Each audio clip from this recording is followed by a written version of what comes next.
Hello, and you're welcome to PPL521 Legal Drafting and Conveyance in 1. This is our first lesson, and this is the introductory lesson.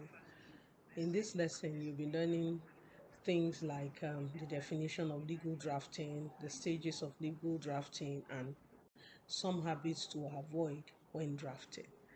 So I encourage you to view the video, and if you don't understand any part, view it again and again, and of course you will have the opportunity to ask questions. So we'll just go ahead now and learn.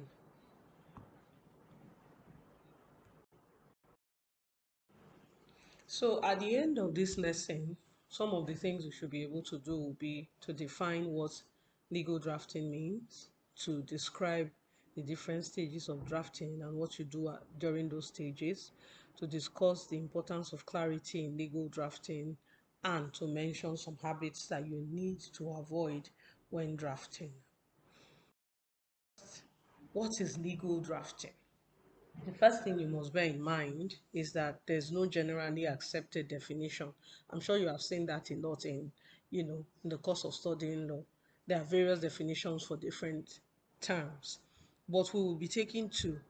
Now, Adobe defines legal drafting as the art of legal writing. It says it is an art. It is not a science in the sense that it is not, you know, categorizable under particular rules or techniques, but it is an art. It depends on individual attainment. And so, while there's need to have some initial aptitude, practical experience is important because you're learning an art. And of course, um, we have talked about rules that, well, there are rules that you may follow. However, there's a need to also practice and then work on initial aptitude. As a law student, you have been studying law from your year one, so it can be said that you have developed what we will say is reasonable intelligence. You have the reasonable intelligence, and you have developed what will connote initial aptitude. So what you will now need in order to do well in legal drafting is practical experience. And that's what Adobe's definition does. A man marries all these little, points together in order to show what legal drafting entails. Imanobe also defines legal drafting as the art of drafting legal documents. So he gives examples, letters, deeds, contracts, and all of that. And he says that it is an aspect of advanced legal writing. So really, to say that you're at the point where you are involved in legal drafting, you have gone a bit further than just writing the basics in law. And then pointing out, of course, tying drafting to language, it says that legal drafting is a means of communication. So the document, whatever document you are drafting, must be able to stand alone and speak for itself. That's where clarity and all of that. Now, you must note that the official language in Nigeria for formal drafting, formal documentation in court and all of that, legislative proceedings, is English language. And this is recognized by law. So you see section 55 of the Constitution states that English is the English mentions English language, and then goes on to mention the three major languages, Igbo, Hausa, and Yoruba, for national legislature. Then section 97 majors on English language and local languages in the area of influence of the legislature. And then also look at the case of Ojengbede and Ese, where basically the court confirmed that English is the official language in Nigeria. Now, there are three major stages of development of the English language. You have the Old English stage. That's the first stage. So from when English was first, borrowed from Latin and French and, Romani and all of that, you can see I've pasted a flow chart. So from all that point up to where the Vikings came in, the Anglo-Saxons invaded what is now known as England, Wales, Scotland, and all of that, Ireland, is the Old English stage. Then moving from there, at the point where the Normans invaded the same area and took it over, you now have the Middle English stage. And then going forward, when printing was introduced, you now have the Modern English stage. Now, in taking English as our official language, we tend to abide by the modern English, what obtains in the modern English stage. And you will see when I start talking about some habits to avoid, you will see how that makes.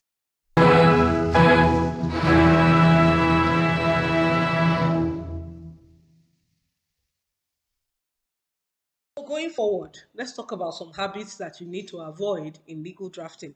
Remember what we said, that legal drafting is an advanced aspect of legal writing. So if you are advanced in legal writing, what are some things that you need to um, avoid? First, archaic words. Remember what I said about the stages of development of English language and how we are now under the a modern stage. So those old English words like hearing after, hearing before, hearing aforesaid, heart, dot, beget, like what you will find in the King James Bible, for instance, are all archaic words and you must avoid them. Passive language. Now, passive language means where the subject comes after the verb. That is passive and it doesn't make your point clear. Instead, use active language. So I gave an example. The man was killed by John. John there is the subject. So actually, the correct thing, if you are using active language, which is what you should use for legal drafting, should be John killed the man. And then, of course, you see that that even helps to reduce the number of words that you are using. Another rule is verbosity. Don't talk too much. Don't use so many words. So you find some agreements where they say the assignor hereby conveys in the innate cells, assign, transfer, grant. You know, every single variant of the word is used. Now, in the past, that made sense because lawyers charged according to how much, how many words they used, and what they tried to do was to include every variant because we said that language was still developing. We are at the point now where particular variants mean particular things, so you don't want to add too many words in drafting. Then on familiar words, I know sometimes some people would like to show off that they know these words, but they are not necessary as a drafter. If your client has engaged your services to draft, is not what you should be doing is drafting to protect him, not to begin to show how much of Latin you know. So words like pari passu, mutadis, mutandis, and all of that, not necessary, really. And then redundant words, words that are not of no use, you just add them, but even if you remove the word, it wouldn't change the context in which you're speaking. Avoid such words. And I gave an example. Minister shall have full powers as contained in section 2 above. What's the point of above? Because if you are speaking in a later section, it's clear that it's above, so you really don't need to put that word. Even if you took out above, you would still make. So further habits to avoid: inconsistency. Remember what I said, that different words now have their different meanings in particular contexts. You don't want to become ambiguous because you are trying to use so many words, just like verbosity. But in this case, you can become ambiguous. So for instance, people say assignor or vendor, assignee or purchaser. Now these are very different words in different categories, right? They are different. They are different. You must be able to match words with, similar or words from the same family in the right context. Okay. And then different styles of English. UK English and American English are not the same. They are not the same in pronunciation. They are not the same in spelling. They are not the same in reference. We say yes, English is our official language, but you must bear in mind that it is English UK that is our official language, not English US. So don't go using color without a U or center with ER instead of RE. Under English UK, you have RE and then you have OUR and so on. Same will apply to your tensing and all of that. Okay, then pronouns should be avoided. Instead of saying give it to Mr. John. Mr. David gave it to Mr. John. He said. That could cause ambiguity. Who is the he there? Is it Mr. David? Is it Mr. John? So instead, just repeat Mr. whoever it is you're trying to refer to. Okay, and then improper use of some words. So and or. Or is disjunctive, either or. And is conjunctive, both of them. Will, may, and shall. Will or may, refer to intention depending on the context in which you're using it, first or second person. Shall is always coercive. It is not an expression of intention. It is an expression of something that is binding. So you say in statutes, they will say the minister shall, meaning as a matter of course it would happen like that. It's not left to the minister's discretion. Going forward, we're going to be talking about the stages of drafting. There are 5 major stages. First stage, taking and understanding instruction. Very important because this is where you make your first impression. So when you're going to take a client's instruction, use a checklist so you don't forget. Listen, and then when you're not something is not clear, ask relevant questions and advice. But please note that you are taking instructions for drafting, so you don't go all out into too much advice. And then when you move from there, you move to analysis of the instruction, classification, and research. This you do back in your office or in the library. You gather applicable laws, you do your research, applicable laws, primary and secondary sources. You know what primary and secondary sources of law are, texts, articles, and all of that. And then you also seek expert advice, particularly where you're drafting something that is multidisciplinary. So you seek expert advice from those who are grounded in those areas where you're not, so that you can do a good job. And then the next stage is planning.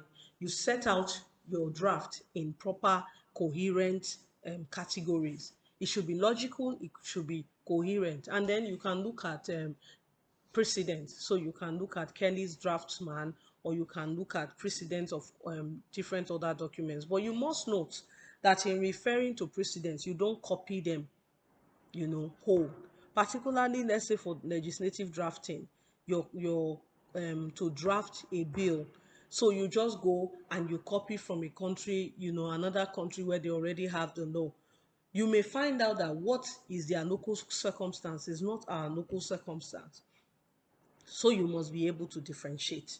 Okay, and then composition, that is where you do the work. You begin your drafting.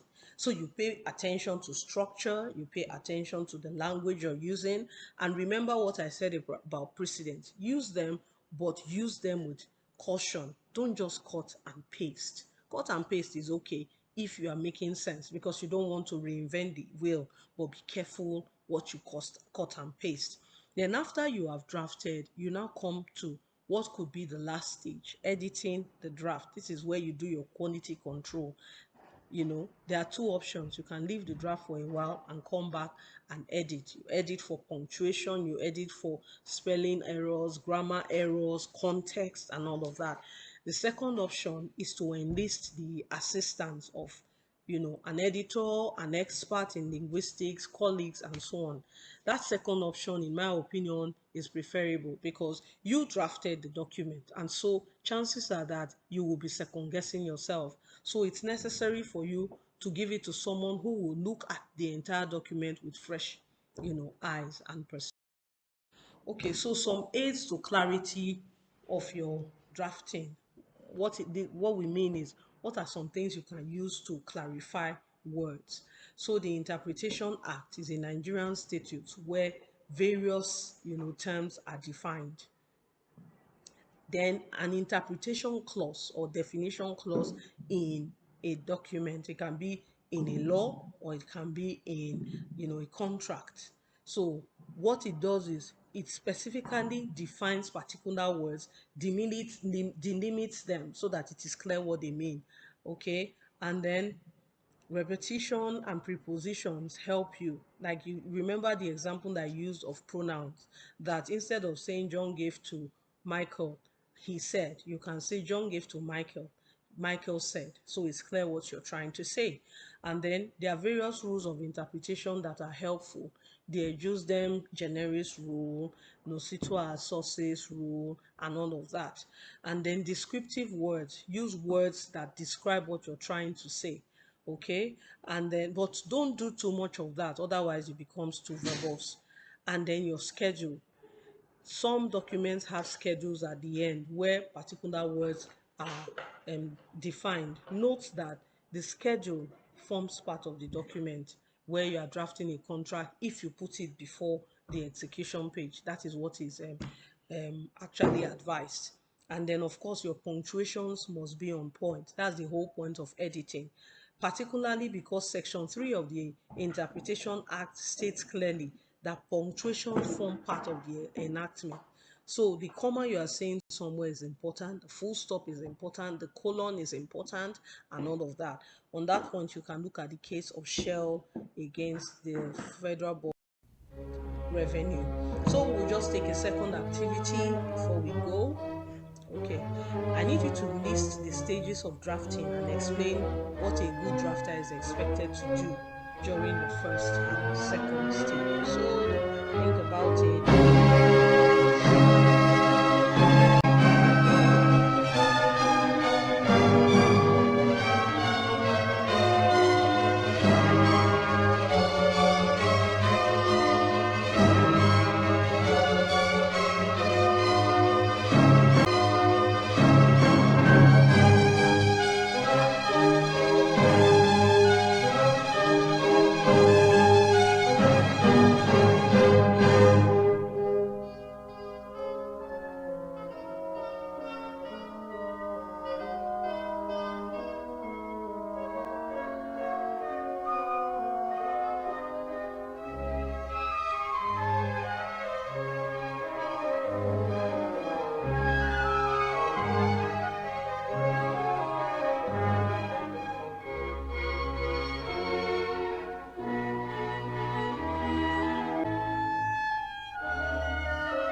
Okay, so we have come to the end of this lesson. If you have any questions, please feel free to post your questions on the discussion forum. And as I always say, download the video, watch it again and again, and use it to help you to prepare for our live classes. So until our next class, our live class, we meet again during our live class. Take care and thank you for taking part, for viewing this video.